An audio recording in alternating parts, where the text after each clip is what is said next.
Buenos días, ¿qué tal? ¿Cómo están? Les agradezco a todos su puntualidad, su presencia. Buenos días a Albert, Alison, Annie, Elio, buenos días, Evelyn, Marcela, Salvador, Samantha, buenos días, y también a nuestra tutora Karina que nos acompaña. Buenos días con todos. Vamos a iniciar entonces la semana número 11 de nuestro curso. Les puse una canción sin duda conocida por todos ustedes, cuyo tema va por la línea por donde estamos trabajando nosotros con el mundo es ancho y ajeno, ¿no? La descripción de un mundo que si bien ha cambiado significativamente en 100 años, mantiene ciertas, digamos, ciertas características, pero en esencia, ese mundo que describe la novela, el mundo es ancho y ajeno, así como la canción que les presenté, es un mundo que ha quedado casi en el pasado, ¿no? Que ha quedado casi en algunos aspectos ha desaparecido. Sin embargo, sigue siendo actual. Actual en el sentido de nuestra mirada como nación, de nuestra mirada dentro de nuestra identidad, con el espacio andino.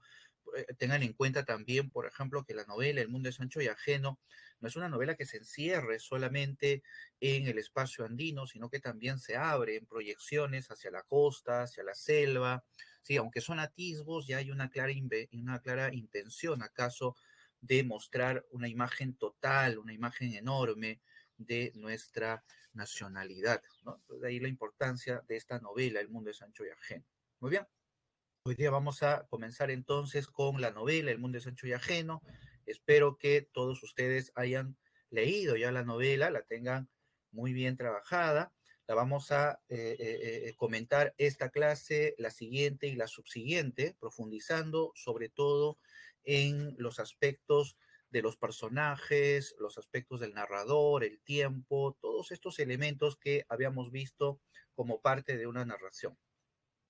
En esta sesión de hoy vamos a hablar de la novela, aunque de una manera un poco contextual, un poco genérica, para luego profundizar ya en las semanas siguientes en los elementos concretos o básicos. Hablaremos hoy día de Ciro Alegría, del autor, algo muy puntual, no es importante ahorita hacer un recorrido biográfico de nuestro autor, algo muy puntual, significativo para poder acercarnos a la obra o tener en cuenta algunos aspectos de la obra.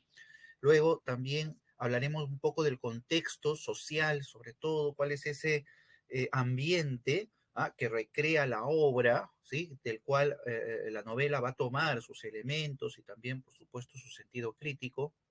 Y hablaremos también del argumento de la obra. Aquí hay que tener muy en cuenta, ¿ya? Que esta obra, como les estaba mencionando hace un momento, es una obra enorme, no solamente por la cantidad de páginas, ¿no? Seguramente ustedes habrán leído pues, unas 500 páginas, ¿no? Normalmente las ediciones del Mundo de Sancho y Ajeno van entre las 400 y las 500 páginas.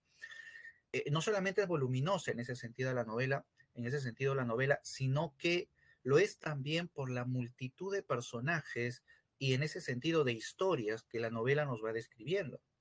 Hoy día vamos a hablar de la historia, digamos, central, ¿no? El argumento central, el conflicto básico que se desarrolla en la novela, ¿no? Este conflicto entre la hacienda y la comunidad. Pero alrededor de ese conflicto giran otras historias, personajes que el narrador se preocupa en describirnos, en seguirlos, en reflexionar sobre ellos. En ese sentido, la novela tiene varios y conductores. Trabajaremos ya en las siguientes clases, ¿no? Hoy día, cuando hablemos del argumento, vamos a ser muy concretos en cuanto a la línea básica en el desarrollo de la historia. Y a la par del argumento hablaremos pues de los temas principales y secundarios de la novela, ¿sí? Que van a ser tanto el argumento como los temas, digamos, el gran, la gran delimitación que necesitamos, los grandes límites que necesitamos para poder analizar ya los aspectos más puntuales de la novela, ¿no? Como son ya analizar los personajes, ¿no? Sus acciones, el tiempo, los espacios, ya eso tenemos que analizarlo, pero dentro ya de este enorme contexto que vamos a plantear. Entonces, por eso es importante esta clase. ¿Ya? Primero hay que, digamos, ver el bosque enorme y luego nos introducimos a ver cada aspecto de ese enorme bosque. Muy bien, vamos a empezar entonces hablando del autor. Recuerden todos, si tienen alguna duda, por favor, a través del chat en cualquier momento. ¿Ya? Si alguien se anima, también puede activar su micrófono, no hay ningún problema, me pide la palabra y desarrolla su comentario, su pregunta. ¿Ya? Recuerden, a través del chat, yo estoy pendiente siempre del chat, así que si ustedes se animan, eh, eh, eh, absuelvo sus dudas en cualquier instante, no hay problema. Muy bien, empezamos entonces. Primero vamos a hablar sobre Ciro Alegría, el autor. Como les decía, eh, eh, eh, aquí lo central no es hacer toda una biografía del autor, sino quiero puntualizar solamente un aspecto de la vida de Ciro Alegría, ¿no? Del autor. Eh, Ciro Alegría fue una persona muy inclinada a la política, eso es lo que hay que destacar. ¿Sí? Es un autor que nace en la provincia y en ese sentido su mirada con respecto al espacio central, al espacio de la urbe, ¿sí? Es periférica, es marginal. Él nace dentro de la clase media y en ese sentido su mirada, ¿no? Es crítica con respecto a ese punto hegemónico que representa Lima, que representa, digamos, un discurso urbano. Y en ese sentido, su preferencia literaria va a estar marcada sobre todo por los espacios provincianos, por el tema de la tierra, etcétera. No, perdón, no olviden ustedes que estamos en un contexto en el que predomina el regionalismo, ¿no? Cuando hablábamos de la literatura hispanoamericana en el enorme contexto de inicio del siglo XX, destacábamos por un lado el modernismo, pero luego seguido el regionalismo, ¿no? Cuya inclinación principal era pues acercarse al mundo de la provincia, ¿no? El espacio rural. Entonces, en esa línea vamos a encontrar a Ciro Alegría. Y el otro aspecto significativo es, decía, su cercanía o su inclinación por la política, ¿no? Hubo en algún momento en el que él inclusive participó, fue candidato, y se destaca mucho en el caso de Ciro Alegría su, digamos, vinculación con el partido aprista. Esto que sirva simplemente para destacar la postura o la preferencia política o la visión política que tiene el autor y que lo vamos a encontrar en sus novelas y sobre todo en El mundo de Sancho y Ajeno, pero que no sirva este comentario para reducir la lectura de la obra a una ideología determinada, ¿no? Como si El mundo de Sancho y Ajeno fuera un panfleto, es decir, un texto de divulgación de los pensamientos de determinado partido o postura política. No, quedémonos con lo esencial que nos permite ver la riqueza de la obra, que es esa mirada crítica, esa mirada cuestionadora de la sociedad, ¿sí? Esa mirada en la que también vamos a detectar nosotros una propuesta, acaso, ¿sí? Una propuesta social, una propuesta, acaso también política, ¿no? Eso desde el punto de vista que estamos trabajando. Muy bien, eso es lo que podemos rescatar sobre todo en la biografía de nuestro autor. En cuanto a la bibliografía del autor, debemos de destacar nosotros la llamada Trilogía de la Tierra, que son las tres novelas que publica Ciro Alegría en vida. La Serpiente de Oro, publicada en 1935, Los Perros Hambrientos, publicada en 1939, y la obra cumbre de Ciro Alegría, que es El mundo de Sancho y Ajeno, publicado en 1941. Se le llama la trilogía de la Tierra, ¿por qué? Porque es precisamente el paisaje o la naturaleza el centro de los temas y del desarrollo de estas novelas. En La Serpiente de Oro, recordarán ustedes, nos narra a nosotros la vida de unos balseros que viven en medio de la selva, ¿no? Y es el río Marañón, ¿no? Ese símbolo de la naturaleza salvaje contra la cual ellos se enfrentan, ¿no? El río que les permite la existencia, les da la vida, pero también se las quita. Entonces, es esta lucha entre la naturaleza y el ser humano, ¿no? Que va a ser el centro, digamos, de la narrativa, en el caso de La Serpiente de Oro. Recuerden aquí, como comentario, lo planteo para recordar el gran tema de Doña Bárbara, ¿no? La novela símbolo del regionalismo. Esa novela, recordarán ustedes, nos presenta a Doña Bárbara y a Santos Luzardo, es verdad, pero Doña Bárbara es digamos, representada o expresa, ¿no? La fuerza telúrica de la naturaleza, ¿no? La naturaleza salvaje, la idea de la selva. Entonces, en el fondo, esa imagen de civilización barbarie también se traduce a través de la imagen del conflicto del hombre con la naturaleza, ¿no? Con la naturaleza salvaje. Es lo que estamos viendo nosotros en la Serpiente de Oro, por ejemplo, ¿no? Entonces, es una temática que está en medio, que está en estos primeros años del siglo XX, en estas primeras décadas, y del cual Ciro Alegría también se alimenta. Lo mismo vamos a encontrar nosotros con Los perros hambrientos, otra novela de Ciro Alegría, en donde el conflicto central es entre el ser humano y la naturaleza, ¿no? Hay una sequía enorme y este poblado, ¿no? Tiene que enfrentar, pues, esa desgracia de la naturaleza, ¿no? La narración, como bien lo recordarán ustedes, está realizada desde la perspectiva de unos canes, ¿no? Los perros, que van a ser, pues, la metáfora del sujeto andino, ¿no? Es la imagen, eh, la figura de los perros, repito, va a vincularse, ¿no? A la vida de estos pobladores. Pero el que va a ser la novela representativa de este ciclo de la Tierra dentro de Ciro Alegría, de esta trilogía de la Tierra, es El mundo es ancho y ajeno. ¿Por qué?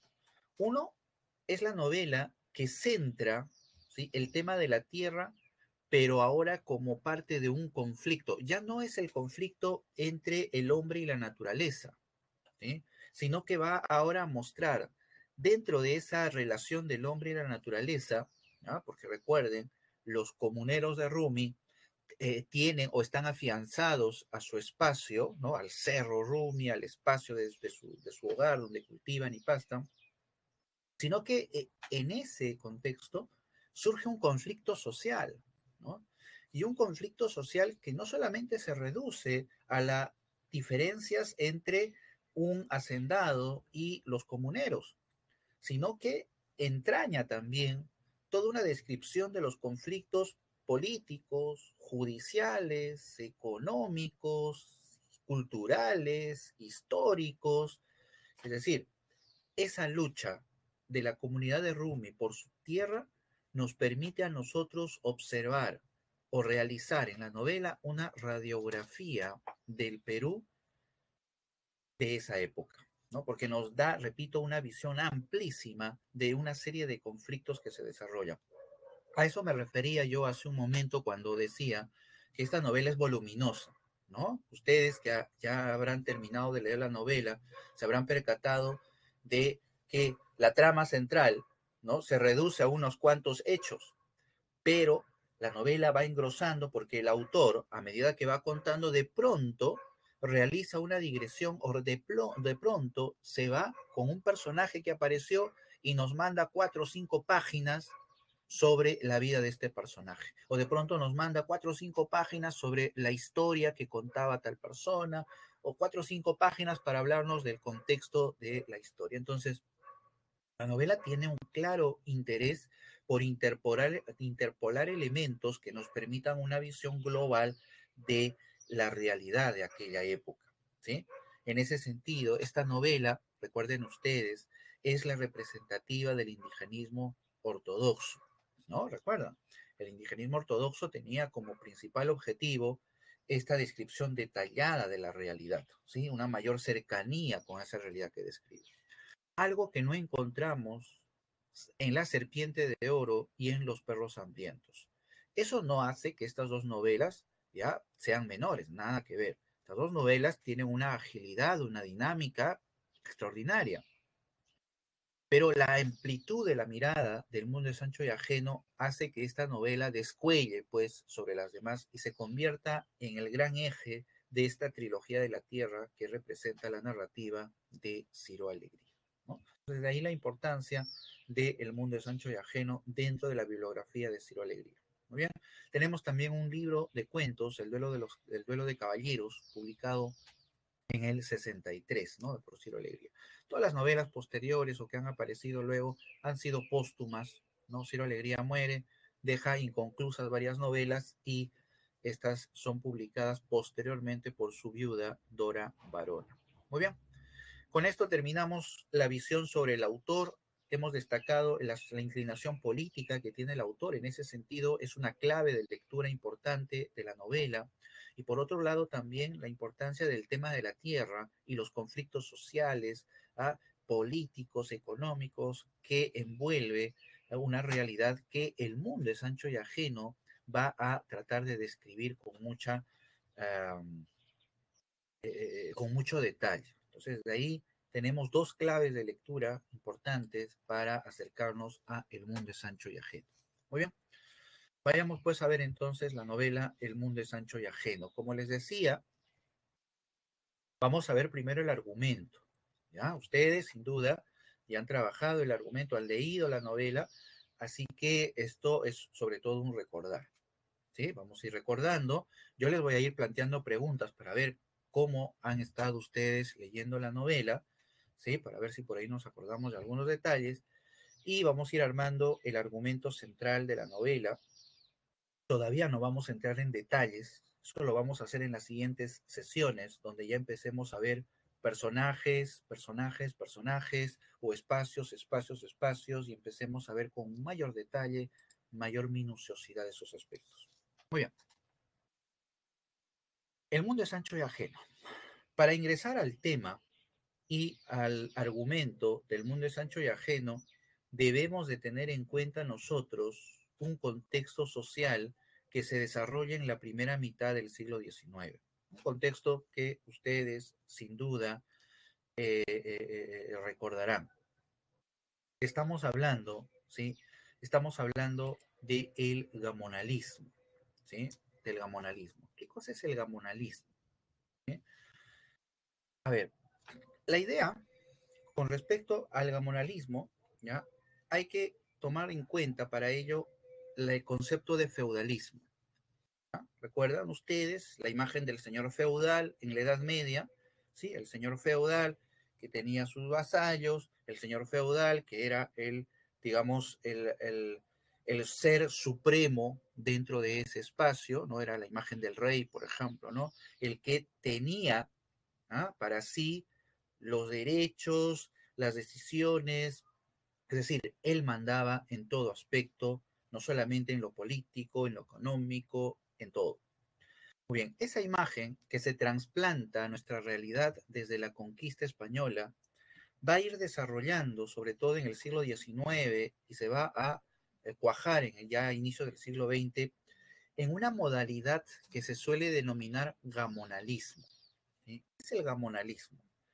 Parte de esta idea de feudalismo, ¿ya? Que se traduce aquí a través de las haciendas, a través del, llamémosle acaso, la imagen del terrateniente, el latifundio, pero el gamonalismo tiene una particularidad que lo distingue de las demás modalidades de feudalismo, que viene a ser que el gamonal no solamente tiene injerencia dentro de este espacio, ¿ya? Sino que demuestra un enorme poder político, económico, en todos los aspectos, ¿ya?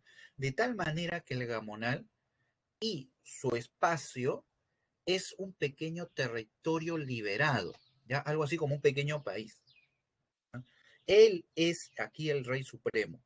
Nadie se mete con, ni siquiera las leyes del Estado pueden meterse dentro de ese ambiente. El Perú, de inicios del siglo XX, vivió esa realidad, ¿sí? Un conjunto de haciendas enormes, ¿sí? Que vivían dentro del régimen impuesto por el propio Gamonal, cuyo poder absoluto, ¿sí? Le daba pues derechos completos sobre los súbditos, en este caso los sujetos indígenas, ¿no? Quienes tenían que brindarle inclusive cierta pleitesía a este sujeto, ¿no? Permítanme ustedes mostrarles un pequeño video, es brevísimo, ¿ya? Que nos da una pequeña visión sobre lo que les estoy comentando, ¿sí? Lo importante es ver ese vínculo, esa realidad del sujeto andino frente a la imagen esta del terrateniente, ¿no? Sobre todo. A ver.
Vemos ahí, por ejemplo, en esas imágenes, hay una clara descripción de la forma de vida, no solamente de estos pobladores sumidos en la pobreza, sino esa sumisión, ¿se dan cuenta? Esas imágenes donde el sujeto indígena, ¿no? Le rinde pleitesía a un sujeto considerado pues superior y poderoso, ¿no? Hay una imagen de vasallaje enorme.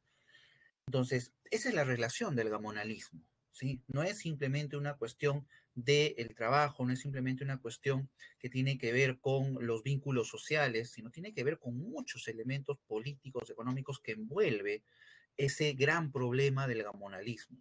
Es por eso que la novela El mundo es ancho y ajeno se va a mostrar a través de diversas vertientes, porque Ciro Alegría es muy consciente de que el problema del gamonalismo no es una cuestión social simplemente, no es la del sujeto blanco contra el indio, sino que ese problema del gamonalismo entraña corrupción política, corrupción judicial, poderes económicos, es decir, envuelve una gama de aspectos que fortalecen la imagen del gamonalismo.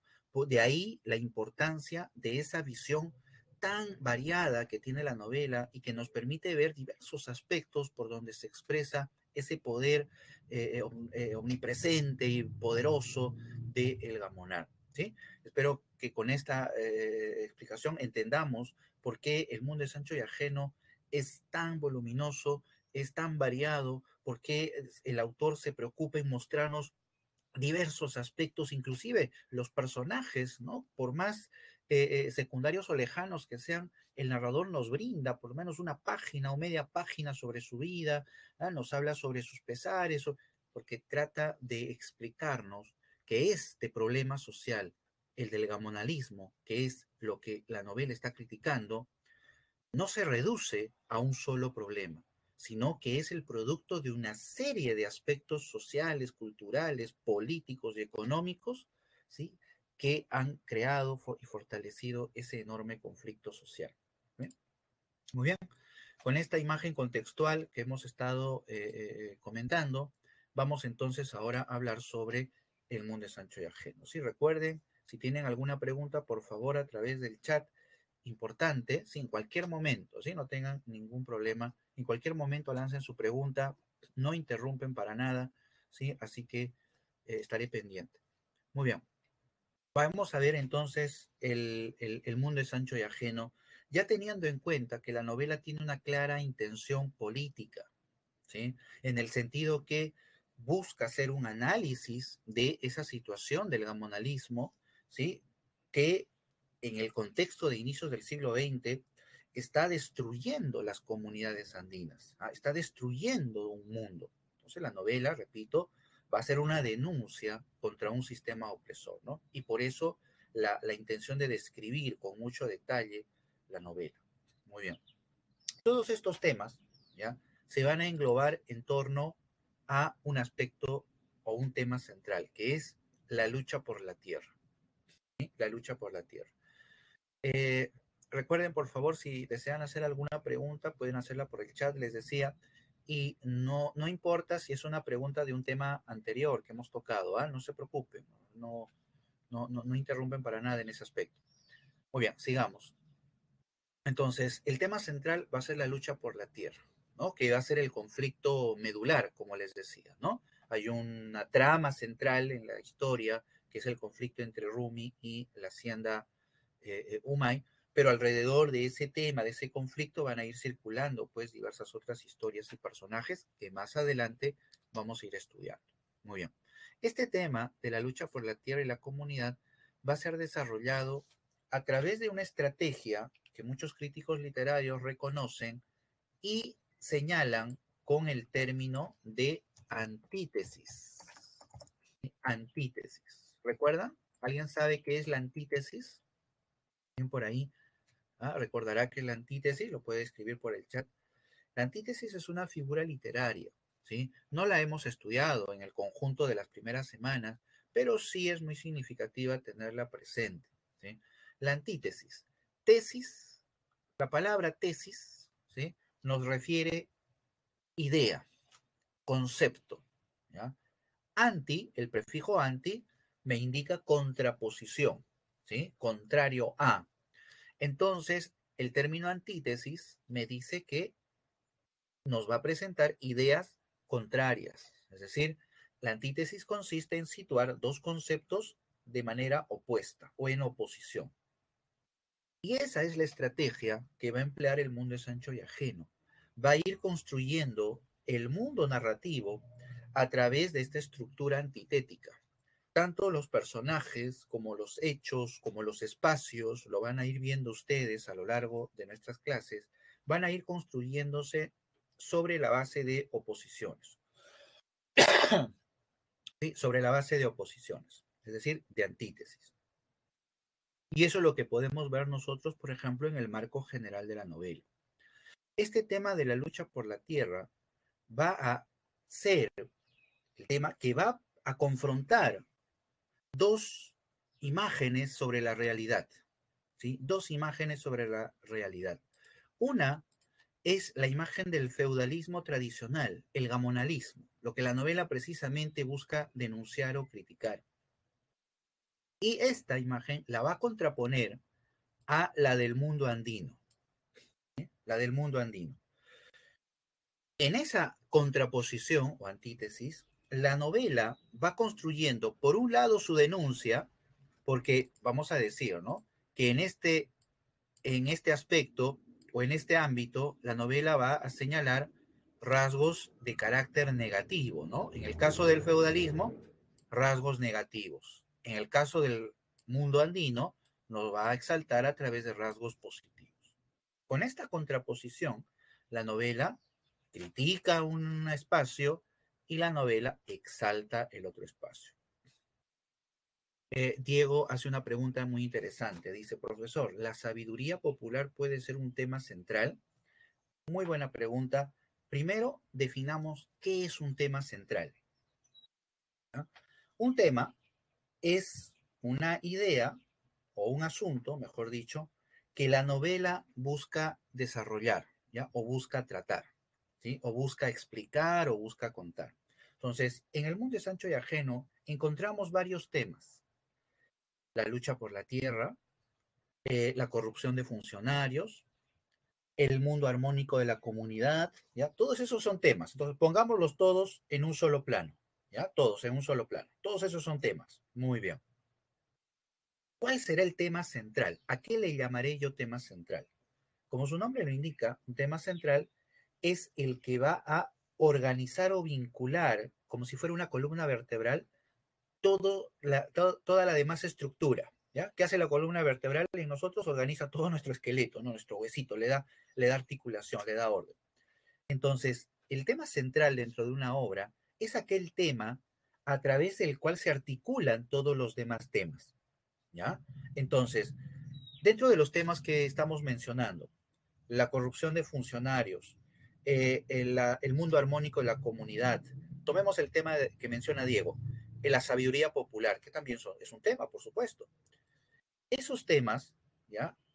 Se van a desarrollar, pero a partir del conflicto de la comunidad por la tierra. ¿Ya? Porque, por ejemplo, ejemplos de sabiduría popular en la novela. ¿Se acuerdan esa escena inicial cuando Rosendo Maki está yendo hacia la comunidad, ¿no? Está marchando y de pronto aparece una serpiente, ¿no? Desgracia, dice Rosendo Maki. Y trata de matar a la serpiente, ¿no? Porque va a traer el mal augurio, ¿no? Piensa en su esposa, piensa en la comunidad, piensa en el juicio. ¿Qué va a pasar? Dice. ¿Se acuerdan de este personaje Nasha Shuro? ¿No? ¿Quién era Nasha Shuro? A ver, pregunta, a ver si están leyendo la novela. A ver, pregunta, ¿quién era Nasha Shuro? A ver, ¿quién me responde? Para ponerle estrellita. A ver, ¿quién era Nasha Shuro? ¿Era la esposa de este chico, este Rosendo? Era la bruja del pueblo, bien fuerte, Alberto. Era la hechicera, la bruja, la curandera, esta Silvia. Muy bien, Silvia. Muy bien, Alberto, Silvia, estrellita, se nota que han estado leyendo. Muy bien, no te preocupes, Alberto. Sí, muy bien. Claro, era la curandera, ¿no? Era la magia, ¿no? Todos confiaban en su magia. Pero, a ver, otra pregunta, a ver si también han leído la novela. ¿Nasha Shuro, con su magia, puede vencer a Álvaro Amenábar? ¿Logra afectar a Álvaro Amenábar? No, no puede. No puede. ¿Por qué? Eso lo vamos a comentar más adelante, ¿ya? Porque es un tema muy importante. Pero lo que quiero es que ustedes observen cómo se aborda el tema de las creencias, ¿ya? Se aborda el tema de las creencias, la sabiduría popular, ¿ya? Pero estas expresiones se hacen en función del conflicto que se está desarrollando. ¿Me dejo entender? ¿Sí? No hay en la novela una escena de sabiduría popular o de creencias populares que estén al margen del conflicto central, que es la lucha por la tierra. Entonces, ¿eso qué nos da a entender? Que la sabiduría popular es un tema de la novela, sí, pero está vinculado todos al hecho central o al tema central que es la lucha por la tierra. ¿Sí? ¿Me dejo entender? Entonces, por eso el tema de la sabiduría popular, por ejemplo, otra expresión de esa sabiduría popular es cuando Rosendo Maki funge de juez entre los comuneros, ¿no? ¿Recuerdan? ¿No? Era tan famoso, dice la narración, que muchos comuneros, inclusive de otros pueblos, venían ante él, ¿no? Para ver, ¿recuerdan esa historia de los dos caballos, ¿no? De las dos yeguas, en realidad, ¿no? De las dos yeguas, uno de ellos se le muere es el hijo, entonces los dos dueños de las yeguas quieren quedarse con uno de los potrillos, pero no saben de quién es el hijo, y ahí tercia Rosendo Maki. Ese ejemplo, por ejemplo, esa anécdota, está ahí presente porque el narrador trata de demostrarnos la naturaleza justiciera de Rosendo Maki. En ese sentido, esa anécdota que desarrolla el tema de la sabiduría popular, por ejemplo, también es complementaria a la configuración del personaje que está vinculado a la lucha por la tierra. Entonces, hay jerarquías, mejor entender, hay jerarquías. Entonces, por eso, y con esto ya voy directamente a la pregunta de Diego, por eso es que si bien la sabiduría popular es un tema de la novela, no es un tema central. ¿No? No es un tema central. Es un tema importante, ya, pero no es central de la novela. ¿Sí? Muy bien, sí, espero haber respondido con claridad la pregunta. Muy bien. Vayamos entonces a ver ahora el desarrollo del argumento, ¿sí? Muy bien, gracias a ti, Diego, gracias a ustedes por participar y sus preguntas, sobre todo. Muy bien. Entonces, hablábamos de la antítesis que nos plantea a nosotros la obra y cómo va desarrollando estos aspectos. Ahora, en el caso de estos dos sistemas o de estos dos mundos que nos plantea la obra, lo va a hacer a partir de dos símbolos en la novela. La hacienda Humay, que va a ser el símbolo del sistema feudal, el gamonal, y la comunidad de Rumi, que va a ser el símbolo del mundo andino. ¿Ya? Ahora, en esa oposición, ¿ya? Esto lo vamos a desarrollar con mayor amplitud cuando hablemos de los espacios, ya eso creo que es en la semana 13. Pero aquí un pequeño acercamiento. Eh, Estos espacios se van a configurar sobre la base de la naturaleza de estos sistemas. ¿Cómo presenta la novela el gamonalismo? Lo presenta a través de la imagen de la individualidad, el yo. Álvaro Amenábar es el supremo, es el que decide, es el que toma la decisión, nadie se le enfrenta. En cambio, la manera en la que describe el mundo andino la novela es a través de la comunidad, es decir, el concepto de reciprocidad, los otros. ¿Ya? Ese mundo andino que la novela describe, ¿ya? Estaba sustentada sobre la base de la fraternidad, sobre la base de la solidaridad. ¿Se han dado cuenta ustedes que el narrador siente simpatía por la comunidad, pero no está de acuerdo con las creencias de la comunidad? ¿Se han dado ustedes cuenta que el narrador mira con mucho escepticismo el pensamiento andino, las creencias andinas? ¿Por qué tiene mayor preferencia y por qué va a distinguir o definir ese espacio de la comunidad a través del concepto de la reciprocidad y no a través del pensamiento andino? ¿Por qué? Ahí hay que tener en cuenta nosotros, ¿sí? El discurso político que está detrás. No olviden ustedes que el indigenismo, si bien se desarrolla desde el ámbito de la cultura, el arte, va a tener vinculaciones y expresiones a través del discurso político. Yategui, recordarán ustedes la clase pasada, va a haber en el indigenismo la expresión de un nacionalismo político posible, ¿ya? Socialismo, Recuerden, el partido aprista tampoco estaba muy lejano de ese discurso. En ese sentido, el concepto de reciprocidad es bastante afín a un pensamiento socialista, mejor entender, y en ese sentido, rescatar ese elemento de la comunidad es parte de plantear un proyecto o de plantear una visión política acorde a ese discurso de izquierda que nace a inicios del siglo XX. De ahí que le dé más énfasis al discurso o a la imagen de la reciprocidad, a la imagen de la solidaridad. ¿Ah? Recuerden, ¿no? Esa visión, por ejemplo, ¿no? Y es por eso que el narrador no le da pues mucha, diciéndolo coloquialmente, no le da mucha cancha a la visión, a la cosmovisión andina. Entonces, pero para crear para exaltar esta imagen de reciprocidad, ¿qué hace el autor? Lo contrapone a la individualidad.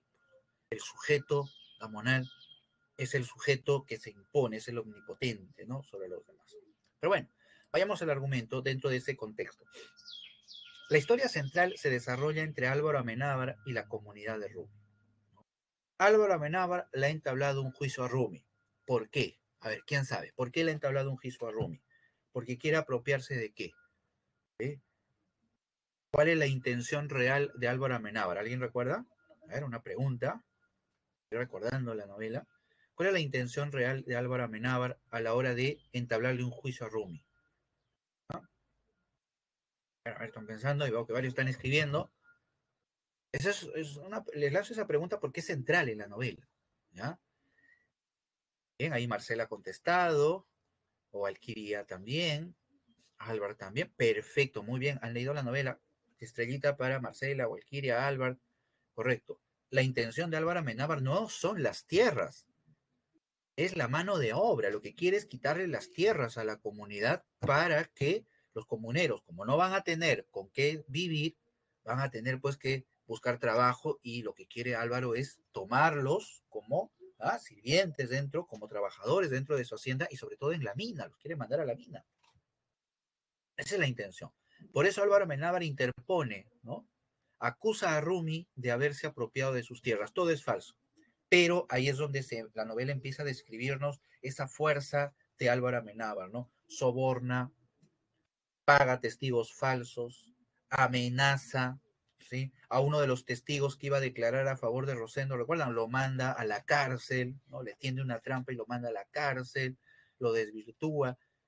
Y Bismarck Ruiz, el malvado Bismarck Ruiz, ¿no? Que era el abogado de la comunidad, al final termina coludiéndose con los intereses de Álvaro, ¿no? Pero claro, ¿no? La novela un poco lo suaviza, ¿no? Con la imagen de que al final él termina, pues, no siendo seducido, ¿no? Por su amante. A pesar de que Bismarck Ruiz tenía un encono con Álvaro Amenábar, o sea, a pesar de que le tenía, diciéndolo así coloquialmente, le tenía bronca, Bismarck Ruiz al final termina ayudando a Álvaro Amenábar, ¿sí? No va a apelar, ¿no? Cuando el juicio termina, no apela, ¿no? Y eso al final va a perjudicar a Rumi, ¿no? Muy bien, Rumi pierde sus tierras. ¿Qué hace Rumi? En ese momento se divide, vamos a representarlo así, se divide en dos bandos Rumi. Por un lado está José Endomaki, cuya opinión es de que dejemos que Álvaro tome las tierras y nos vamos nosotros a vivir a otro lugar. Con esa idea, lo que quiere Rosendo es salvar la comunidad, porque sabe que si se enfrentan a Álvaro Amenábar, van a perder. ¿Y por qué? Porque Álvaro Amenábar va a traer al ejército, va a traer a la Guardia Civil, y entonces no van a poder hacer nada contra ellos. Y más aún todavía, porque a los comuneros les habían quitado las escopetas, ¿no? Les tendieron una trampa y les quitaron todas sus armas. Pues, ¿qué vamos a pelear? Mejor nos vamos, dice Rosendo. Pero hay otro grupo menor que está representado, digamos, por el Fiero Vázquez, que va a pretender enfrentarse a Álvaro Amenábar, ¿no? En esa escena, recordarán ustedes, ¿no? Es una escena, es una de las escenas impactantes, ¿no? Sorprendentes de la novela, cuando Álvaro Amenábar está ingresando al pueblo, ¿recuerdan? ¿No? Está ingresando para tomar posesión, pues, de las tierras, y en eso uno de los comuneros le lanza, pues, una piedra, ¿no? Una piedra a una de las autoridades y lo mata, ¿no? La cabeza le parte. Luego otro de los que estaban junto con Alfredo Vázquez, ¿no? Toma las armas y con caballo baja por el cerro dispuesto y lo acribillan pues con una metralleta que habían llevado y lo matan. Entonces hay una postura de conflicto, de lucha contra la injusticia, ¿no? Pero que al final termina siendo pues aplacado salvajemente, ¿no? Y eso hace que al final todos los comuneros terminen marchándose a Yanañahui. Yanañahui es un espacio que está cerca, que es una laguna, ¿no? Que está cerca de una laguna y está a las faldas del Cerro Rumi. El Cerro Rumi es muy importante porque es la representación de este espacio, sobre todo de la comunidad. Al inicio de la novela, el narrador nos describe, ¿no? Cómo Rosendo Maki y el Cerro Rumi parecen ser una sola imagen, ¿no? Una sola imagen. Ese inicio de la novela es extraordinario, ¿no? Merece leerse un par de veces. Muy bien. En ese ambiente, la comunidad no progresa porque es un pedregal. El frío, no se puede sembrar, los animales no pueden alimentarse y en ese sentido Rumi entra en decadencia. Ahí van a suceder una serie de hechos, entre los cuales se destaca la salida de varios comuneros a diversas zonas, como la selva sobre todo, buscando mejor ventura, ¿no? Y ahí, a través de esas historias, la novela nos empieza a dar amplía su marco, ¿sí? Trata de mostrarnos no solamente ese espacio reducido del conflicto de la comunidad, sino trata de ver de que ese conflicto va mucho más allá de una cuestión de la sociedad andina, sino que también lo vemos, por ejemplo, en la explotación del caucho, en la selva, ¿no? Las atrocidades que suceden ahí, lo vemos también en las haciendas de azúcar, en la costa, entonces, de un conflicto mayor. Hay una intención muy importante del autor de querer mostrarnos un enorme panorama de la época, ¿no? Algo que ya empieza algo que hace definitivamente la novela. Y el otro hecho importante es que muere Rosendo Maki, ¿no? Muere. ¿Dónde muere Rosendo Maki? A ver, recuerden, ¿dónde muere Rosendo Maki? En su casa, muere asesinado, muere claro, muere en la cárcel el pobre y demostrando la gran lealtad que tiene, porque recuerden que en la cárcel el Fiero Vázquez va a escaparse, ¿no? El Fiero Vázquez también estaba en la cárcel, va a escaparse y le dice a Rosendo, oye, vámonos, le dice, ¿no? Nos escapamos juntos. Y Rosendo le dice que no. Y lo hace principalmente para proteger a la comunidad, porque sabe lo que Álvaro va a hacer si él se escapa, y además porque él no es un criminal, pues. La gran imagen de Rosendo como hombre justo y como hombre de tradición lo hace quedarse. Fiero se va, el Fiero Vázquez se va, viene la Guardia Civil, ¿dónde está el Fiero? No confiesas, lo torturan y lo matan. Y con la muerte de Rosendo Maki concluye una época en Rumi. ¿Por qué una época, decimos? Después de Rosendo Maki se va a nombrar un alcalde y después, ¿sí? El alcalde Clemente Yacú, y después, ¿sí? De Clemente va a venir Benito Castro. ¿Quién es Benito Castro? Benito Castro, la imagen de este personaje es muy importante. Benito Castro es un poblador de Rumi, que nace en Rumi y crece en la casa de Rosendo Maki. Rosendo Maki lo cría como si fuera su hijo. Pero Benito tiene que huir de la casa, tiene que huir de la comunidad, hay un problema, y él termina saliendo y se va a vivir a otros lugares. La novela no se centra en Benito Castro, sino solo en los últimos 4 capítulos. Antes nos va mencionando por ahí una que otra vez a Benito Castro, pero es recién en los últimos 4 capítulos donde se centra en Benito Castro. Benito Castro, después de estar en la costa por las haciendas de azúcar, de participar inclusive de ser testigo de las terribles matanzas que se producían en aquella época, Benito Castro llega a la ciudad de Lima, ¿no? Observa los levantamientos, las luchas sociales y regresa con esa nueva visión a Rumi. Y cuando llega, Rumi está desolado, pues porque todos se han marchado. Eh, eh, eh, y entonces Benito Castro va hasta Yanañahui y ahí encuentra a los comuneros, ¿no? Benito Castro será nombrado primero concejal y luego será nombrado alcalde. ¿Y por qué? Porque Benito Castro va a traer la modernidad a Rumi. ¿Ah? Esa modernidad va a confrontar la visión tradicional, la de las creencias de la comunidad. Un ejemplo muy concreto es el conflicto sobre el lago. ¿Recuerdan? El lago. ¿Sí? Nadie quería meterse con el lago, con esas aguas. ¿Por qué? Porque adentro estaba un demonio, decía la gente, una mujer, decía, un demonio. No la vamos a inquietar. Entonces nadie se metía con el lago. Rosendo Maki, porque había un proyecto que era desaguar la laguna para aprovechar las tierras fértiles, pero nadie quería meterse al lago por esas creencias. Y Rosendo Maki, ya con otra mentalidad, va a propiciar, con el apoyo de varios otros comuneros, va a propiciar el desagüe y así aprovecharán las tierras, sembrará y Rumi, perdón, va a volver a florecer. Entonces, Benito nos va a presentar esta idea de progreso, ¿ya? Esta idea de modernidad que va a ir en contra de la imagen tradicional y de las creencias. Ahora, noten ustedes, ¿ya? Noten ustedes que esta idea de progreso está muy marcada en la novela, ¿ya? ¿Recuerdan ustedes, a ver, otra pregunta para ver cómo están leyendo la novela? ¿Recuerdan ustedes qué es lo que hacía la comunidad al inicio de la novela? ¿Qué es lo que estaban construyendo? A ver quién sabe, a ver quién ha tenido una lectura más profunda. A ver, ¿qué es lo que estaban construyendo los comuneros al inicio de la novela? Correcto, Albert. Muy bien, estrellita para Albert. Una escuela. Sí, ¿qué simboliza la escuela? El progreso.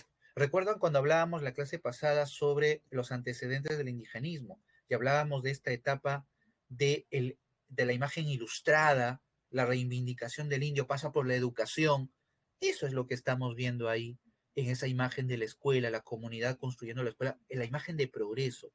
A eso se refiere en la separata cuando dice de que el narrador presenta una visión positivista sobre la realidad.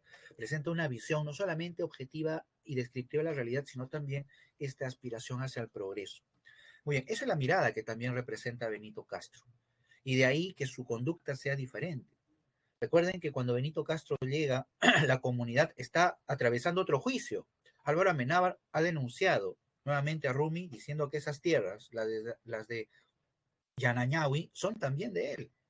Y gana el juicio Álvaro Amenábar. Pero cuando Benito Castro ya es alcalde, la reacción de Benito no va a ser como la de Rosendo.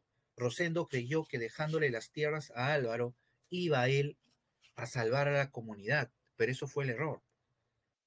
Benito entendía claramente que tierra y comunidad son dos conceptos indesligables, dos caras de una misma moneda. No se pueden separar y por lo tanto Benito entiende que para salvar la comunidad tiene que defender la tierra y por eso Azusa alienta a los comuneros a tomar las armas, reciben la ayuda inclusive de otro hacendado que era rival de Álvaro Amenábar y se enfrentan. El problema, como ustedes bien saben, Álvaro Amenábar trae pues a la Guardia Civil. En el último capítulo, el más dramático de toda la novela, se produce el enfrentamiento, la Guardia Civil está matando a los comuneros, ¿no? Benito Castro ingresa a la casa, ¿no? Quisiera leer este fragmento final de la novela. Dice, de pronto llega el mismo Benito Castro con la cara, las ropas y las manos rojas, se ha manchado atendiendo a sus compañeros y con el borbollón que emana de su propia herida, es decir, hay una hemorragia, él mismo está herido gravemente. Cae frente a su casa llamando a su mujer con una voz ahogada. La masacre de Yaucán ha surgido neta en sus recuerdos. Él participó en una masacre, esa masacre de la hacienda Yaucán, donde asesinaron a todos los indígenas. Él sabe cuál es el destino. Marguicha, que es la esposa de él, acude con su hijo en los brazos. Váyanse, váyanse, alcanza a decir el hombre, es decir, Benito, rendido, ronco, frenético, demandando la vida de su mujer y su hijo. ¿A dónde iremos? ¿A dónde? Implora Marguicha mirando con los ojos locos al marido, al hijo, al mundo, a su soledad. Ella no lo sabe, y Benito ha muerto ya. Más cerca, cada vez más cerca, el estampido de los Mauseres continúa sonando. La novela concluye ahí y con ese final el lector sabe precisamente que Rumi no tiene salida, que Rumi desaparecerá, porque ya a lo largo de toda la novela, esa pregunta con la que recibe la esposa de Benito, ¿a dónde? ¿A dónde? Ya tiene respuesta. Benito lo dijo, El mundo será todo lo ancho que quieran, pero siempre será de otro, nunca será del indio. Con esa imagen final catastrófica de la comunidad de Rumi, la novela cierra su mirada crítica y de denuncia contra un sistema que no solamente le quita la tierra al comunero, sino su forma de vida, su existencia, su mundo, su pensamiento. Se trata de un cataclismo ¿ah? Enorme que se está produciendo. Muy bien, con esto quisiera concluir ya nuestro recorrido por el argumento. Los temas secundarios de la novela, la comunidad como lugar de fraternidad, ya lo hemos comentado, esta imagen de Rumi como espacio de solidaridad, los comuneros construyen juntos el colegio, la escuela, por ejemplo, la justicia a favor de los gamonales, ahí está todos se rinden pleitesía ante Álvaro Amenábar, inclusive Bismarck Ruiz, recuerden, está contra Álvaro, pero al final el billete manda y Bismarck Ruiz no se confabula directamente con Álvaro Amenábar, pero sí va a permitirle ganar el juicio, ¿no? La sabiduría popular, justo la pregunta que estaban realizando, que está muy presente, ¿no? Y se expresa a través de estas creencias de los personajes, pero que, repito, están mostradas, vinculadas siempre al conflicto principal, que es el de la tierra, y la corrupción de funcionarios, ¿no? Que tiene que ver también, por supuesto, con todo este aparato que la novela intenta mostrar, es decir, todas estas dimensiones, tanto políticas, judiciales, sociales, económicas. La novela pretende mostrarnos una enorme radiografía de una realidad que fue el mundo del Perú a inicio del siglo XX. Muy bien, con esto concluyo.